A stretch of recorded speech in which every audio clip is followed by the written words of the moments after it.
ಆರೋಗ್ಯ ಸೌಲಭ್ಯ ಮತ್ತು ಇತರ ಬೇಡಿಕೆಗಳನ್ನು ಈಡೇರಿಸಲು ಬೆಂಗಳೂರಿನ ಫ್ರೀಡಂ ಪಾರ್ಕ್ನಲ್ಲಿ ಅನಿರ್ದಿಷ್ಟಾವಧಿ ಮುಷ್ಕರ ನಡೆಸುತ್ತಿರುವ ಅನುದಾನಿತ ಶಾಲಾ ಕಾಲೇಜುಗಳ ನೌಕರರ ಬೇಡಿಕೆಯನ್ನು ಸರ್ಕಾರ ಈಡೇರಿಸಬೇಕೆಂದು ಬಹುಜನ ಸಮಾಜ ಪಾರ್ಟಿ ರಾಜ್ಯಾಧ್ಯಕ್ಷ ಎಂ ಕೃಷ್ಣಮೂರ್ತಿ ಆಗ್ರಹಿಸಿದರು. ಬೆಂಗಳೂರಿನ ಫ್ರೀಡಂ ಪಾರ್ಕ್ನಲ್ಲಿ ನಡೆಯುತ್ತಿರುವ ಅನಿರ್ದಿಷ್ಟಾವಧಿ ಧರಣಿಯಲ್ಲಿ ಭಾಗವಹಿಸಿ ಮಾತನಾಡಿದ ಅವರು, ಶಿಕ್ಷಕ ಮತ್ತು ಪದವೀಧರರ ಕ್ಷೇತ್ರಗಳಿಂದ ಆಯ್ಕೆಯಾಗಿರುವ 14 ಜನ ವಿಧಾನ ಪರಿಷತ್ ಸದಸ್ಯರು ಈ ಬೇಡಿಕೆಗಳ ಈಡೇರಿಕೆಗೆ ಪ್ರಾಮಾಣಿಕವಾಗಿ ಹೋರಾಟ ಮಾಡಬೇಕೆಂದು ಬಿಎಸ್ಪಿ ಒತ್ತಾಯಿಸುತ್ತದೆ ಎಂದರು. ಸರ್ಕಾರ ಆರ್ಥಿಕ ಹೊರೆ ಎಂಬ ಸಬೂಬು ಹೇಳಿ ನೌಕರರಿಗೆ ಅನ್ಯಾಯ ಮಾಡುವುದು ಸರಿಯಲ್ಲ. ರಾಜ್ಯದಲ್ಲಿರುವ 40% ಕಮಿಷನ್ ದಂಧೆಗೆ ಕಡಿವಾಣ ಹಾಕಿದರೆ ಆರ್ಥಿಕ ಸಂಪನ್ಮೂಲ ಖಂಡಿತವಾಗಿಯೂ ಕ್ರೋಢೀಕರಣವಾಗುವುದು.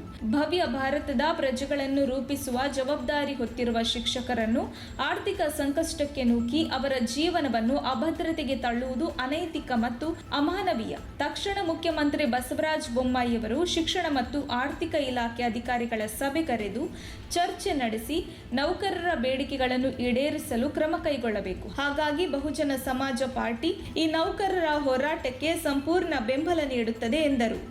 ಮುಖ್ಯಮಂತ್ರಿ ಕಡೆಯವರ ಅಥವಾ ವಿರೋಧ ಪಕ್ಷದ ನಾಯಕರ ಯಾರೋ ಬಂದು ಆತ್ಮೀಯವಾಗಿ ಮಾತಾಡಿದ ನನ್ನ ಜವಾಬ್ದಾರಿ, ನಾನು ಮಾತಾಡ್ತೀನಿ, ಆಯಿತು ನೀವು ನಿಮ್ಮ ಧರಣಿಯನ್ನು ಅಂತ್ಯಗೊಳಿಸ್ಬಿಡಿ ಅಂದ ತಕ್ಷಣ ನಾವು ಸಾಮಾನ್ಯವಾಗಿ ಬಲಿಯಾಗಿ ಹೋಗ್ತೀವಿ. ಸೊ ಹಂಗಾಗಿ ಇದು ಸುಮಾರು 15 ವರ್ಷಗಳಿಂದ ಅಥವಾ 20 ವರ್ಷಗಳಿಂದ ಈ ಸಮಸ್ಯೆ ಹೀಗೆ ಮುಂದುವರ್ಕೊಂಡು ಬಂದಿದೆ. ಇದಾಗಬಾರ್ದು ಅಂತಂದರೆ ಹೋರಾಟಕ್ಕೆ ಒಂದು ಗಟ್ಟಿಯಾದಂಥ ನಿರ್ಧಾರ ಇರಬೇಕು. ಯಾವ ಕಾರಣಕ್ಕೂ ಈ ಹೋರಾಟ, ಈ ಬೇಡಿಕೆ ಈಡೇರೋವರೆಗೆ ನೀವು ಹೆಜ್ಜೆಯನ್ನು ಹಿಂತೆಗಿಬಾರ್ದು ಅಂತ ಹೇಳ್ತಾ, ಮತ್ತು ಈ ಹೋರಾಟದಲ್ಲಿ ನಾನು ನಿಮ್ಮೆಲ್ರಿಗೂ ರಿಕ್ವೆಸ್ಟ್ ಮಾಡೋದೇನಂತಂದರೆ, ನಿಮ್ಮ ಹೋರಾಟದ ಸಂದರ್ಭದಲ್ಲಿ 14 ಜನ ಏನು MLCಗಳಿದ್ದಾರೆ, ಆ 14 ಜನ MLCಗಳು ನಿಮ್ಮ ಧರಣಿಲಿ ಕೂರಬೇಕು. ಇಲ್ಲ ಮುಖ್ಯಮಂತ್ರಿ ಮನೆ ಮುಂದೆ ನೀವು ಧರಣಿಲಿ ಕೂರಿ ಅಂತ ಹೇಳಿ. ನೀವು ಅವ್ರಿಗೆ ಕರೆದಿದ್ದೀರಿ, ಗೌರವಿಸ್ತೀರಿ, ಎಲ್ಲವೂ ಸರಿ.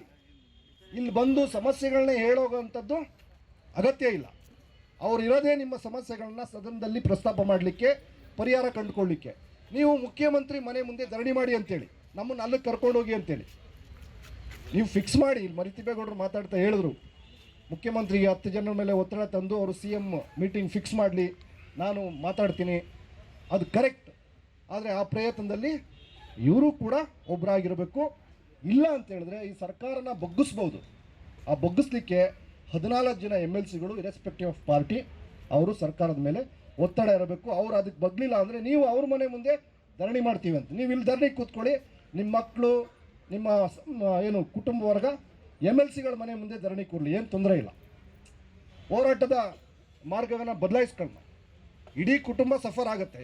ಈಗ ನಿಮಗೆ ತೊಂದರೆ ಆಗ್ತಾ ಇದೆ, ಇಡೀ ಕುಟುಂಬ ಸಫರ್ ಆಗ್ತಾ ಇದೆ. ಹಂಗಾಗಿ ಇಡೀ ಕುಟುಂಬಗಳೇ ಇನ್ವಾಲ್ವ್ ಆಗುತ್ತೆ ಅನ್ನೋಂಥ ಒಂದು ಭಯ ಕೂಡ ಬರಲಿ ಅಂತ ಹೇಳ್ತಾ, ಬಹುಶಃ ನಾನು ಅನ್ಕೋತೀನಿ ಈ ಸಂದರ್ಭದಲ್ಲಿ ಇದು ಇನ್ನೊಂದು 6 ತಿಂಗಳಲ್ಲಿ ಎಲೆಕ್ಷನ್ ಬರೋದ್ರಿಂದ ಈ ಬೇಡಿಕೆ ಹೆಚ್ಚು ಈ ಹೋರಾಟ ಹೆಚ್ಚಿನ ಪ್ರಮಾಣದಲ್ಲಿ ಆಗ್ತಾ ಇದ್ದಂಗೆ 100% ಅಲ್ಲದೆ ಇದ್ದರೂ ಒಂದು 50% ಆದರೂ ಬೇಡಿಕೆಗಳು ಈಡೇರ್ಬೋದು. ನಾನು ಏನು ಆಶಿಸ್ತೀನಿ ಅಂದರೆ 100% ನಿಮ್ಮ ಬೇಡಿಕೆಗಳು ಈಡೇರಲಿ ಅಂತ. ಸೊ ಹೋರಾಟನ ಇನ್ನಷ್ಟು ಗಟ್ಟಿಗೊಳಿಸಿ ಹೆಚ್ಚಿನ ಜನಸಂಖ್ಯೆ ಎಲ್ಲರನ್ನೂ ಒಳಗೊಳ್ಳುವಂಥ ಒಂದು ಚಳುವಳಿ ಆಗಲಿ ಇದು ಅಂತ ಹೇಳ್ತಾ, ಆ ಟೀಚರ್ಸ್ ಮತ್ತು ಇನ್ನೊಂದು ಕೊನೆಯದಾಗ ಒಂದು ಮಾತು ಹೇಳ್ತೀನಿ. ಈ ಶಿಕ್ಷಕ ವರ್ಗವನ್ನು ಎಲ್ಲ ರಾಜಕೀಯ ಪಕ್ಷಗಳು ಬಳಸ್ಕೊಂಡಿವೆ, ಹೌದು ತಾನೆ? ಎಲ್ಲ ರಾಜಕೀಯ ಪಕ್ಷಗಳು ಬಳಸ್ಕೊಂಡಿವೆ. ಆದರೆ ಎಲ್ಲ ರಾಜಕೀಯ ಪಕ್ಷಗಳ MLA MP ಗಳಿಗೆ ಒಂದು ಮನವರಿಕೆ ಆಗಬೇಕು. ನಾನು ಅದನ್ನೇ ಹೇಳೋವಂಥದ್ದು.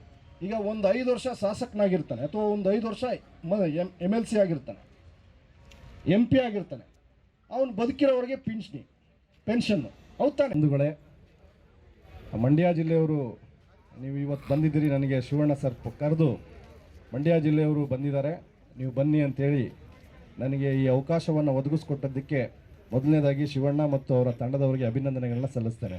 ಯಾಕೆಂದ್ರೆ ನಾನು ಕೂಡ ಮಂಡ್ಯ ಜಿಲ್ಲೆ ಮಳವಳ್ಳಿ ತಾಲೂಕು. ನಾನು ಅನಿರೀಕ್ಷಿತವಾಗಿ ನಮ್ಮ ಪರಮಪೂಜ್ಯ ಪ್ರಸನ್ನಾನಂದಪುರಿ ಸ್ವಾಮೀಜಿಗಳ ಆಹ್ವಾನದ ಮೇರೆಗೆ ನಾನು ಇಲ್ಲಿ ಬಂದಿದ್ದೆ. ಸೊ ಇಲ್ಲಿ ನಿಮ್ಮ ಒಡನೆ ಕೆಲವು ವಿಚಾರಗಳನ್ನ ಹಂಚಿಕೊಳ್ಳಿಕ್ಕೆ, ನಿಮ್ಮ ಧರಣಿ ದಿನಕ್ಕೆ ನಾನು ಇಲ್ಲಿ ಬಂದಿದ್ದೆ. ಆ ಸಂದರ್ಭದಲ್ಲೂ ಕೂಡ ಕೆಲವು ವಿಚಾರಗಳನ್ನ ಮಾತಾಡಿದೆ. ಆ ಸಂದರ್ಭದಲ್ಲಿ ನಾನು ನೇರವಾಗಿ ಕೆಲವು ಇದ್ದೆ, ಮರಿತಿಬೇಗೌಡರು ಇಲ್ಲೇ ಇದ್ದಾರೆ, ನಿಮ್ಮನ್ನು ಪ್ರತಿನಿಧಿಸ್ತಕ್ಕಂಥ ಸುಮಾರು 14 ಜನ MLCಗಳು, 7 ಜನ ಟೀಚರ್ಸ್ ಕಾನ್ಸ್ಟಿಟ್ಯೂನ್ಸಿ, 7 ಜನ ಗ್ರಾಜ್ಯುಯೇಟ್ ಕಾನ್ಸ್ಟಿಟ್ಯೂನ್ಸಿ. ಸೊ ಇವ್ರು ಏನು ಮಾಡ್ತಾ ಇದ್ದಾರೆ, ನೀವು ಇಲ್ಲಿ ಧರಣಿ ಕೂರೋದ್ರ ಬದಲು ಆ 7 ಜನರನ್ನ 14 ಜನರ ಮನೆ ಮುಂದೆ ಧರಣಿ ಕೂರಿ ಅಂತೇಳಿ ನಾನು ಇಲ್ಲಿ ಹೇಳೋಗಿದ್ದೆ. ಯಾಕೆ ಅಂತ ಹೇಳಿದ್ರೆ ನಿಮ್ಮನ್ನೇ ಪ್ರತಿನಿಧಿಸಿ ಅವರು ಸದನದೊಳಗಡೆ ಇರ್ತಕ್ಕಂಥದ್ದು. ಸೊ ನಿಮ್ಮ ಸಮಸ್ಯೆಗಳನ್ನು ಹಾಗೆ ಉಳಿಸ್ಕೊಂಡು ನಿಮ್ಮನ್ನು ಬೀದಿನಲ್ಲಿ ಕೂರಿಸೋದಾದರೆ ಇವ್ರು ಯಾಕೆ ಸದಸ್ಯರಾಗಬೇಕಂತೇಳಿ ನಾನು ಇಲ್ಲಿ ಮಾತಾಡೋಗಿದ್ದೆ. ಸೊ ಈಗಲೂ ನಾನೇನು ಹೇಳ್ತಾ ಇದ್ದೀನಿ ಅಂತಂದರೆ ಈ 14 ಜನದಲ್ಲಿ 10 ಜನ BJPಯವರೇ ಇದ್ದಾರೆ ಅಂತ ಈಗ ನನಗೆ ಮಾಹಿತಿ, ನಾನು ಇರಲಿಲ್ಲ ಅದು. 10 ಜನ BJPಯವರು ಇದ್ದಾರೆ ಅಂದರೆ ಸರ್ಕಾರನೇ ಅವ್ರದ್ದಿದೆ. ಮತ್ತು ಇದು ಡಬಲ್ ಇಂಜಿನ್ ಸರ್ಕಾರ, ಕೇಂದ್ರದಲ್ಲೂ ಅವ್ರದ್ದೇ, ರಾಜ್ಯದಲ್ಲೂ ಅವ್ರದ್ದೇ. ಜೊತೆಗೆ ನನಗನ್ಸೋ ಪ್ರಕಾರ ಈಗಿನ ಮುಖ್ಯಮಂತ್ರಿಗಳಿಗೆ ಇದನ್ನು ಸರಿಪಡಿಸ್ಬೇಕು ಅಂತೇಳಿ ಮನಸ್ಸು ಮಾಡಿದ್ರೆ ಭಾಳ ದೊಡ್ಡ ವಿಚಾರ ಅಂತ ಅನಿಸಲ್ಲ ನನಗೆ. ನಿಮ್ಮೆಲ್ಲರ ಹೋರಾಟಕ್ಕೆ ಒಂದು ಮಾದರಿ ಇದೆ. ಆ ಮಾದರಿ ಏನು ಅಂದರೆ ಶ್ರೀ ಪ್ರಸನ್ನಾನಂದ ಸ್ವಾಮೀಜಿಗಳ ಮಾದರಿ. ಅವರು ರಾಜನಹಳ್ಳಿಯಿಂದ ಬೆಂಗಳೂರಿಗೆ ಸುಮಾರು 400 ಕಿಲೋಮೀಟ್ರ್ ಪಾದಯಾತ್ರೆ ಬಂದಿದ್ರು.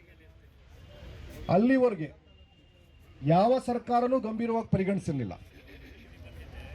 ಸುಮಾರು 10 ವರ್ಷಗಳಿಂದ ಬೇಡಿಕೆ ಇತ್ತು. ಆದರೆ ಅವರು ರಾಜನಹಳ್ಳಿಯಿಂದ ಪಾದಯಾತ್ರೆ ಬಂದಾಗ ಇಲ್ಲಿ ಸಮ್ಮಿಶ್ರ ಸರ್ಕಾರ ಇತ್ತು, ಕಾಂಗ್ರೆಸ್ ಮತ್ತು JDS ಸಮ್ಮಿಶ್ರ ಸರ್ಕಾರ ಇತ್ತು. ಸುಮಾರು 10 ಲಕ್ಷ ಜನರನ್ನು ಸೇರಿಸಿ ಆ ಪಾದಯಾತ್ರೆಯನ್ನು ಮುಕ್ತಾಯಗೊಳಿಸಿದಾಗ ಸಮ್ಮಿಶ್ರ ಸರ್ಕಾರದ ಅವತ್ತು ಉಪಮುಖ್ಯಮಂತ್ರಿಯಾಗಿದ್ದ G. ಪರಮೇಶ್ವರ್ ಅವರು ಹೋಗಿ ಮನವಿ ಸ್ವೀಕಾರ ಮಾಡಿ ಆ ಸರ್ಕಾರ ಒಂದು ತೀರ್ಮಾನ ತಗೋತು. ಏನು SC/STಗಳ ಮೀಸಲಾತಿ ಹೆಚ್ಚಳದ ಬೇಡಿಕೆ ಇದೆ, ಆ ಬೇಡಿಕೆಯನ್ನು ಪರಿಶೀಲನೆ ಮಾಡಲಿಕ್ಕೆ ನ್ಯಾಯಮೂರ್ತಿ ನಾಗಮೋಹನ್ ದಾಸ್ ಅವರ ನೇತೃತ್ವದಲ್ಲಿ ಒಂದು ಸಮಿತಿಯನ್ನು ನೇಮಕ ಮಾಡಿತು. ಆ ಸಮಿತಿ ಶಿಫಾರಸು ಮಾಡ್ತು SCಗಳಿಗೆ 15% 17